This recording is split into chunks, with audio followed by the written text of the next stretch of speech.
My prediction for Auburn to go to the 26 playoffs is a little iffy, especially with 10 guys already entering the portal.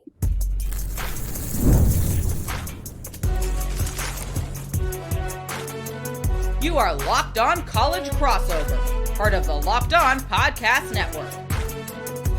Your team every day. A crossover of Locked On Auburn with Zac Blackerby, and I am Brian Smith, host of The Portal. We're here to discuss all things Auburn Tigers in a soon-to-be beyond wild offseason for the Tigers. Ooh. Thank you for checking us out here on the Locked On Podcast Network, the number one network in the world. Truly appreciate you stopping in. Today's show is brought to you by FanDuel.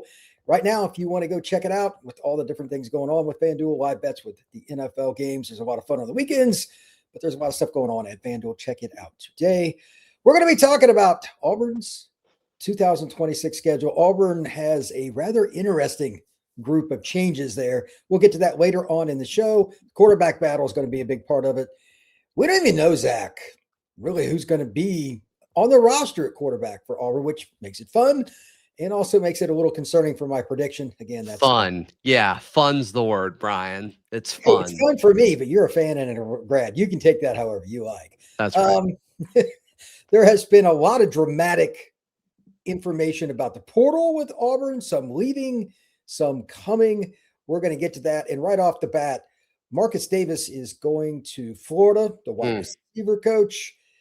I have a concern about that with one Mr. Cam Coleman. They've already lost Malcolm Simmons. That may or may not have been to do with Davis, but let's do the take right here. If they lose Cam Coleman, my prediction for the Tigers going to playoff goes out the window. I'm just going to get that out there. I know that shocks everybody, but I have no idea if Cam's going to leave. What is your first inkling about Cam Coleman, regardless of who the wide receiver coach is for the Auburn Tigers this next year? Yeah, I mean, if I had to guess one way or the other, I would say that I think it's more likely that Cam returns than he leaves, but I don't think it's a massive, 55, 60% he stays, 40, 45% he leaves. Like, I think it's a slight edge to him staying. And look, I think you can take this a few different ways. You know, Marcus Davis going to Florida, and it sounded like he was. I talked to one source connection. I don't know the word for it, but it sounded like they gave Marcus the opportunity to stay, maybe coaching a different position. And that's not, he wanted to stay at wide receiver. And so he went to coach. It sounds like he's going to Florida, which great pickup by John Summerall. So I think you can say, okay, you lose Marcus Davis. And then in your receiver room of guys reportedly planning to enter the portal, Horatio Fields, a guy that you and I like. I think he overachieved from the limited playing time that he had. Malcolm Simmons, Perry Thompson. That's, a half of that Freeze 4 that was such a big PR push by Auburn, by Hugh Freeze's first recruiting class. And so I think there's two ways to look at it. Like, okay, are they just reloading that entire position group, at least the top half of it? Or do you say, hey, yeah, you look at Alex Golesh schemes, what he desires in a receiver is different than what Hugh Freeze had. Hugh Freeze liked those big-bodied, boundary guys that had a ridiculous catch radius. Alex Golesh likes guys who can run past you, stretch a defense. Cam Coleman, a guy who can do everything, right? Any offensive coordinator is going to want a guy like Cam Coleman. But, for a guy like Malcolm Simmons or Eric Singleton, those guys kind of fit that description as well. So you lose Malcolm. The other side of it is, do you open up money in that position room for Cam Coleman and Eric Singleton? You and I have talked about this before. Internally, I called it a suck tax, right? When you're bad, you've got to pay guys more to stay. Were you paying those guys more than what their market value could have been or what their level of production could have been from a Golesh regime that's coming in and evaluating the state of the roster? Do you maybe have more ammo to throw Cam Coleman, Eric Singleton's way if you let those guys walk? Just asking the question. Yeah, there's a lot of different ways you can look at it. And the timing of this, I talked about this on my other show, Locked On Seminoles. Yeah. Look, Florida State or Auburn or anybody else, a lot of guys are leaving, but there's still a lot to come because so many assistant coaches, not just talk about Davis or whatever, a lot of different guys, they want to know who their position coach is going to be before they announce through Hayes Fawcett or whatever they do Yeah. how it's going to go. So it's going to get a lot busier. But I think Auburn I think Golesh has done a good job to date with who he's brought with him and like retained like Durkin's a big deal. I think they'll be good defensively. That's a big part of it.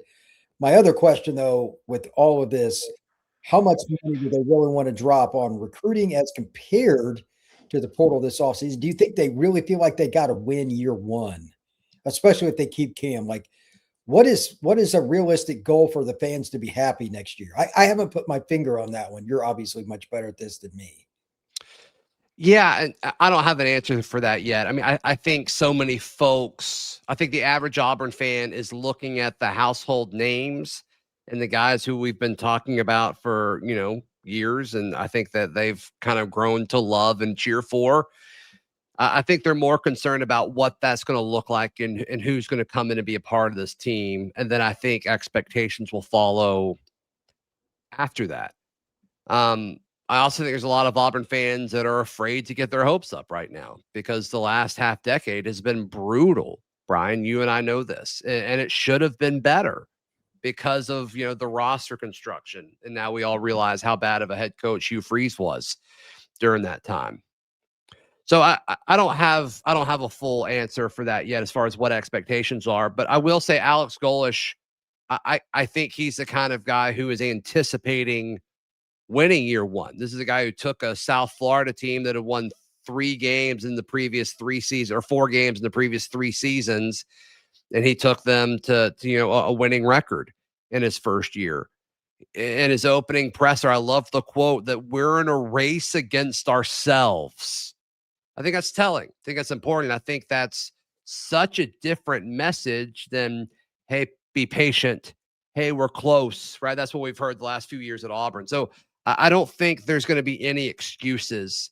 And look, I mean, we all know what's happened with Indiana. Like, if you get the guys and you get the coach in place in today's college football, you can win right away. Do you need a perfect storm to do it? Sure. But why can't that happen at Auburn? It absolutely could. And especially if Cam Coleman stays. I'm going to keep saying that over and over. Hey, I hope he does. And look, I do think Auburn's in a good spot when it comes to quarterback, right? Like, you and I both have high praise and high expectations for Deuce Knight. If it's not Deuce Knight, I think Byron Brown is the most likely option. And I think we both think pretty highly of, one of the few players in the history of college football to have a season where he threw for 3,000 yards and ran for 1,000. I mean, that's pretty incredible. Yeah, if the quarterback room isn't good next year at Auburn, I'd be surprised. But you never know what happens. I think it's going to be different, Brian. Like, Jackson Arnold's on his way out. Does it make sense for Ashton to stay now? I don't know. Like, if Deuce leaves, this could be a totally different quarterback room. Yeah, we'll get into that next here on Locked on Auburn and Locked on the Portal. Stay with us. We're going to have some fun. Woot. Today's show is brought to you by Aura Frames. The holidays are officially here, which means gift hunting season is on. And if you want something meaningful, personal, and guaranteed to get a reaction from your friends and family, Aura Frames is the gift that delivers every time. It's not just something that you wrap, it's a way to share memories, because Aura isn't your average picture frame. You can preload the frame with photos before you actually gift it. So when you're plugging it in, the memories are already there. So if you give it to somebody who's not looking to figure out some app or try to put it together, there's no headaches. There's nothing to worry about. It's just instant smiles for whoever gets the gift. And again, it could be grandparents. It could be your mom. It could be your friends. It could be anybody you want. And you could obviously give one to yourself. For a limited time, save on the perfect gift by visiting auraframes.com to get $35 off Aura's best-selling carbon matte frames, named #1 by Wirecutter. Use promo code COLLEGE at checkout. That's auraframes.com, promo code COLLEGE. This deal is exclusive to listeners, and frames sell out fast. So order yours now. Get it in time for the holidays. Support the show by mentioning us at checkout. Terms and conditions do apply. Thank you once again for making Locked On Auburn and Locked On the Portal a part of your day each and every day right here on the Locked On Podcast Network. Truly appreciate you stopping in, and you can also check us out with the Everydayer Club.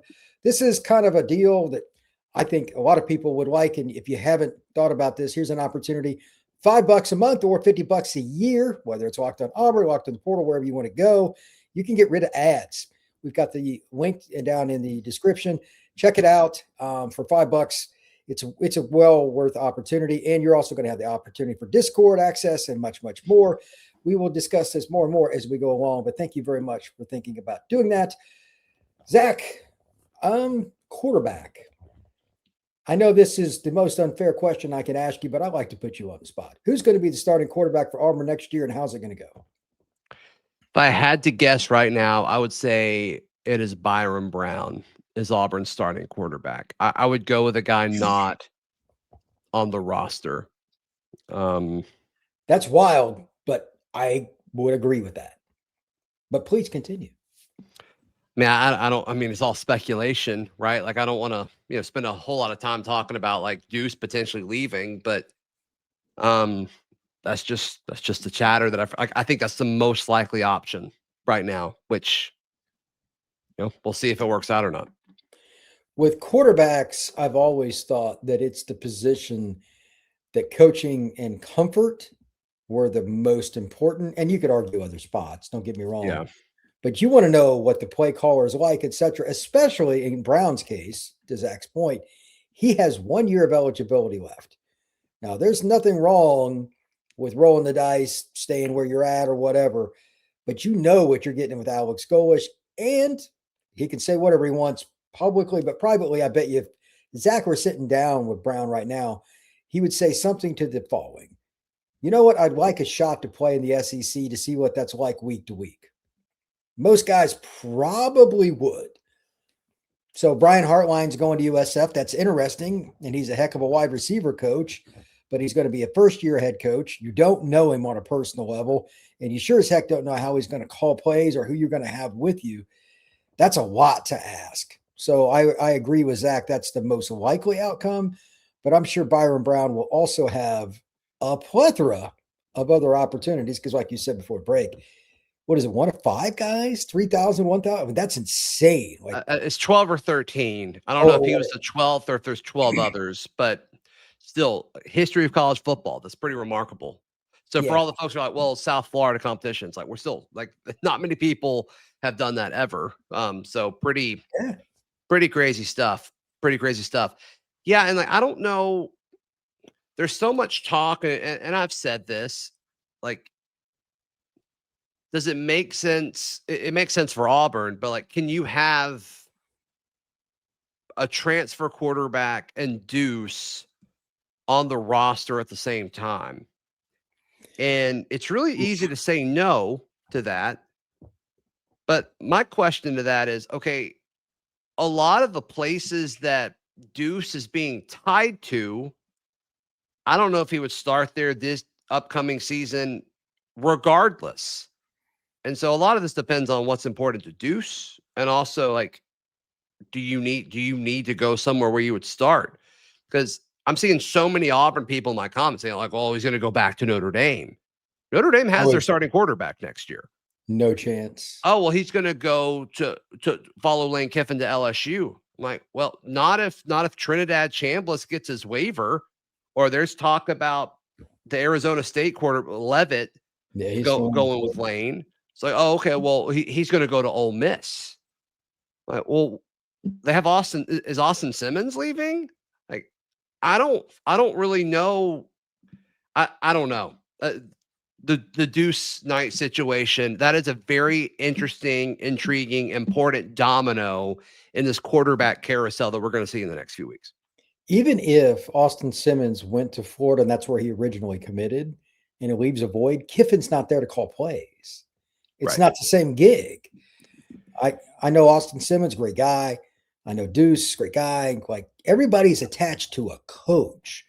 So I would actually look at LSU closer than I would Ole Miss, which probably makes a lot of Ole Miss fans mad. There's about to be some more change with those two schools. Hint, by the way, there's going to be some drama But there. Lane Kiffin, he's not going to pick Deuce to be a starter for this year for 2026. No, Ole I Miss don't. might. Ole Miss might, but not LSU. I don't think. I don't think so either. Kiffin needs to win right away.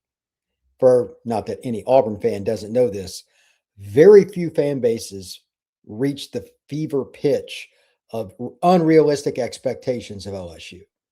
Like anything not 10 wins, they want to fire the coach. It's borderline Ohio State, Alabama stuff. Like it's right there. Yeah. So I don't think he would do that. But at the same time, Kiffin is also very confident in himself and he knows Deuce. He's had him on campus. He's met him, all those stuff. So it's possible, but that's intriguing. Let me throw something else at you. Yeah. Obviously, Hollis Davidson and several other guys are leaving. What do you think, like portal wise? Are they going to dump a bunch of money? Because we just kind of segueing off the last segment here. I think they're going to hit certain spots. Offensive tackle, everybody wants. Auburn wants everybody to. Are they going to go for a big dog, you think, at tight end to try to help whoever is the quarterback? That's the one spot on offense. I'm like, okay, they need an upgrade here. Tight ends. I mean, you're going to have to, right? You're going to have to. Your two scholarship tight ends right now, as we have this discussion on a Sunday evening, Walker Howard, which has plenty of question marks around him. He had a really, really tough season. Maybe he sees this as a restart. I think athletically, based off of his Maryland tape, not his Auburn tape this past year, but his Maryland stuff, that's the kind of versatile tight end that that Golesh likes, that he had at Tennessee and at South Florida. You got to get the catching. You got to get over the mental stuff. I think a lot of that was mental with him, with Preston. I think that Ryan G. I think you and I have high praise for Ryan. He's just young. So just from a number standpoint, you're gonna have to get a tight end or two in the portal. The style that they get, does he go for that versatility? Does he get an athletic guy and then a blocking type guy? I don't know. But you're gonna have to get bodies in that room for sure. You got to think they're going to go to the portal for wide receiver. I mean, you've already have 3 guys expecting to leave through the portal there. And then offensive line, I mean, you're going to have to do that anyway. I don't think, DeAndre Carter and Favor Edwin entering the portal really changes that strategy. In fact, that might make it clearer. I'm more surprised by DeAndre Carter, I think, than anybody else who's currently in the portal for Auburn. I thought he had a pretty clear path to starting for the Tigers in 2026. Maybe it's a scheme fit thing. I can't imagine how that's the case. I mean, Alex Golesh wants to run the football. And I think a guy from, Matter Day, a guy that I'm sure that's a program you talk about a ton on this show, Brian. Yes. I'm surprised by that one. I don't think it's devastating or hurt, like putting Auburn behind the 8 ball or anything like that. But that is probably the one that surprises me the most so far. To that end, next season is very intriguing for the Tigers. Zach and I have difference of opinion on what Auburn should be able to do. Obviously, we figure out quarterback and all that. I do want to ask his opinion on a few games and a few teams on the Auburn slate. That is next right here on this crossover, Locked on Auburn and Locked on the Portal. Today's show is brought to you by our friends over at FanDuel. NFL Sundays move fast, one big play, and suddenly everything feels different. That's what makes live betting with FanDuel so exciting. You're not just watching the game, you are reacting to it in real time. With FanDuel, you can place bets as the action unfolds. Every drive, every momentum shifting play, every highlight, there's an opportunity for you with FanDuel. Live betting is best when the game starts to shift. Receiver makes a big play, scoop and score. Quarterback finally finds a rhythm, leads a touchdown drive, whatever it may be. The lines and everything else will shift with FanDuel because of that, including the money lines, player props. Perhaps you could look at things from a quarter-to-quarter perspective. Whatever you want to do, FanDuel has an opportunity for you. So if you want to be right in the middle of the action this season, visit FanDuel.com and place your live NFL bets all season long. FanDuel, the game moves fast, and so can you. All right. This is the big question here, Zach. I'm not even going to pull up the schedule because there's one game in particular I'm already interested in because everybody's going to compare this. And I don't know if you've even talked about this on your show. It's not going to be fair to either guy, but it's going to happen. So we might as well do it too. Summerall and Golesh. Everybody knew they were going somewhere. A lot of people thought Summerall, you and I included, thought that he was going to go to Auburn. Well, they play each other next year, if I remember correctly. Yeah, to start SEC play of all things. I mean, think about it. This is game? going to be Golesh's first SEC game as a head coach. Of course, he was an offensive coordinator at Tennessee, but as a head coach, third game of the year. Auburn opens up against Baylor in Atlanta. They host Southern Miss. And then John Summerall and the Gators come to Jordan-Hare Stadium. It's going to be electric. It's going to be electric. In fact, that's kind of the theme throughout a lot of these games where if Auburn wants to overachieve in this first season, he's got all of these first-year head coaches at home. LSU comes to Auburn. They go to Ole Miss. But then Silverfield in Arkansas, they come to Auburn. So I think that's super, super intriguing. Those are 3 games, or I guess 4 games, against new first-year head coaches where those are going to be toss-ups. When we kind of do this, like, okay, Auburn should win these games. They're probably going to lose these games. That middle section is where you either overachieve or underachieve. That's where Auburn's underachieved the last few years. They lost those toss-up games. There's a good chance that all of those games are in that toss-up category for both teams. And so, but yeah, you start things off against Florida. That's going to be Jordan-Hare Stadium will be one of the best environments in college football on that day. It is anyway, but that just adds more gas to the fire, as the old saying goes. Well, let me ask you this. I don't even think I've asked you this off the record. Leading up to Golesh going to Auburn, we had discussed Summerall, and you talked about him pretty much daily because you thought he was going. With that being the case, what is your sense of the Auburn fan base now? I think Golesh is a really good hire. I don't know which one's better. I'm not ready to go into that category yet. Yeah, I mean, it'll play itself. We'll know which one's better in 2 years. That's kind of where I'm at. But do the fans, were they so surprised they didn't know what to do and they're just kind of sitting back? Or what's the initial take on Golesh? I do think they were surprised. I think most Auburn fans are in the same boat as I am, where it's like, okay, wasn't in my top 5, but the more I watch him, the more I learn about him, the more I hear the guy talk. Yeah, I get it. I absolutely get it. So, but would most Auburn fans have taken John Summerall over Alex Golesh? I think so. Would they now? I'm not so sure. Probably depends on who you ask. I'm going to throw out something that I'm glad you brought up that last part because it leads right into my question. Do you think the fact that Summerall's more defensive, old school, nothing wrong with that, but Golesh, let's be honest, Auburn's fans have been craving more offensive consistency and production. His offense at Tennessee, his offense, especially from year 2 on at USF, that probably makes them happy because if you keep Cam Coleman, he is as perfect for this offense as you could possibly be. Yeah, I mean, Cam Coleman's perfect for any offense, but you can have defensive-minded head coaches and still have good offenses. I mean, look at what happened in Tuscaloosa towards the end of the Nick Saban era. I mean, Kirby's had good offenses. If you have a good head coach who can run a program, you're fine. You can achieve kind of whatever you want based off of the work and that you're willing to put into it. So I don't know how much of that matters. In fact, going into the coaching search, I wanted a defensive-minded head coach. I preferred that. Now, the DJ Durkin element and all of that made that a little bit more difficult. Mm-hmm. And, there's kind of differing stories that I've heard as far as how that impacted Auburn and John Cohen's conversations with John Summerall. I don't think it was Durkin directly, but I think it was maybe conversations that were had with Durkin that maybe Summerall didn't know about. And then it's like, well, what does that mean? And that's all just hearsay and speculation. And then it kind of seemed like that dwindled. And then we thought it was going to be DJ Durkin.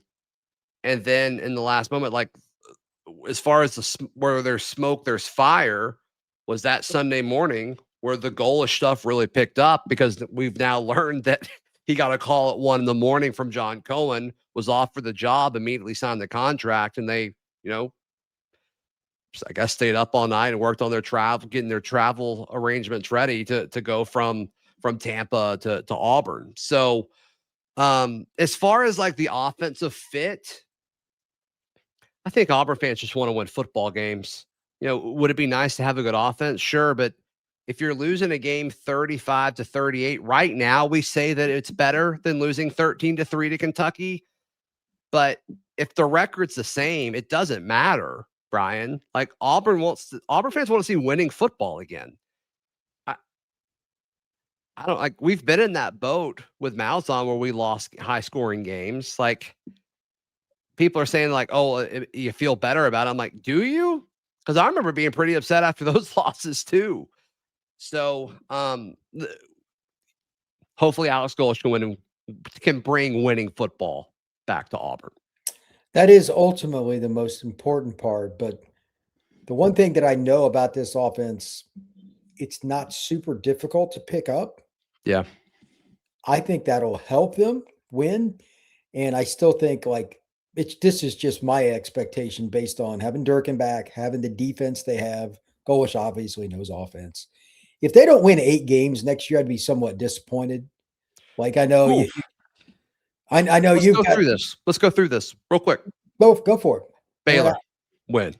Oh yeah. Right? If they don't win Baylor, that's a problem. Southern Miss, win. Yeah, that's a win. Host Florida. I'll take Auburn there at home. I'll just go with that. Vandy at home. They don't have Pavia. I'll take Auburn. At Tennessee.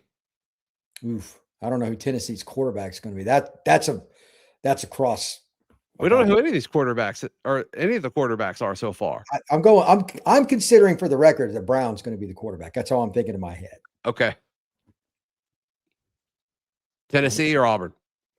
I'll go Auburn. Wow. Okay. At Georgia. LSU at home. I will go Auburn. That place is going to be crazy. All right, so we're at 6. That'll be you have us at 6-1. Goodness gracious. At Ole Miss. Auburn. Yeah, it was at 7-1. Arkansas at home. If they lose that game, I'm calling you immediately. 8-1. At Mississippi State. If they lose that game, I'm calling you immediately. All right, so that's 9. Stanford, 10-1 at Bama. They'll lose. You have Auburn going 10-2 right now? That's if everything goes right and they have Brown. I mean, could they lose to LSU and Tennessee? Yes. But that's I don't know. Wild. Yeah, I know, but that's the whole point. Like, would it surprise me if we had a conversation after the Iron Bowl and Auburn finishes 7-5? No, because the schedule's hard. But the Aguilar guy, I've heard, just for record, just to use Tennessee, it's not a lock he's back. Where would he go? To the league? Well, I mean, it's no. It's like, because he's reached his ceilings, kind of the thought. I'll just leave it at that.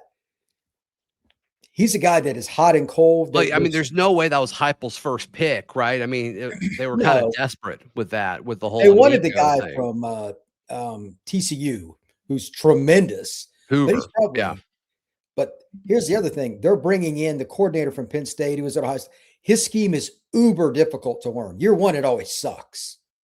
He runs an NFL scheme. But they're going to run Heupel's stuff. Well, I'm talking about defense, offense. I'm sorry. I got you. Yeah, Jim Knowles. His defense works like year 3. That's a good hire, right? No, it long term. But Tennessee needs to win next year. That's little. Just throwing that out there for future. The whole reason I'm picking Auburn over LSU is they're at home. I trust Brown. Again, I'm assuming he's coming to Auburn. Wayne is going to be starting up with a whole bunch of players. Is LSU's roster better? Maybe. But they're going to lose some guys. They've already lost some players. We don't know. That's what we don't know. We don't know. The key there is, does Kewan Lacey come to LSU? Sounds like he's going to, from what I've heard. If that's the case, it gets really dicey because that guy's a dude. He's very good. It's very good. Even if they went 9-3 right now, and And I said, Zach, they're going to lose to Bama, Georgia, and LSU. I know you would take that as much as you hate losing to those teams, but it's a hell of a lot better than like what it's been the last several years. So, and especially with the I mean, there's going to be 9 and 3 SEC teams that get considered for the playoff next year. Well, if you lose to LSU by 3, Bama by 7, and Georgia by 5, you know what I mean? Like, you should absolutely be looking at the final selection committee show and be like, we got a shot here. If not, something went wrong again. By the way, the committee sucked this year, but they were normal. Yeah, I don't have Auburn winning 9 games as of right now, but well, I would imagine you're probably in the 7 or 8 club if I was to guess. But I'm in 6 or 7 club right now. Oh wow, you have, as the kids say, 6, 7. Okay, don't get me started on that. But all right, we'll discuss this more. I'm sure about 123 times between now and I hope so. The next summer being over. But Zach, where can everybody find your work, my friend? Yes, same place you find the portal. You can find Locked On Auburn wherever you get your podcasts and on YouTube. Appreciate it. You can find the Portal Podcast wherever you get your pods. We will see you again soon.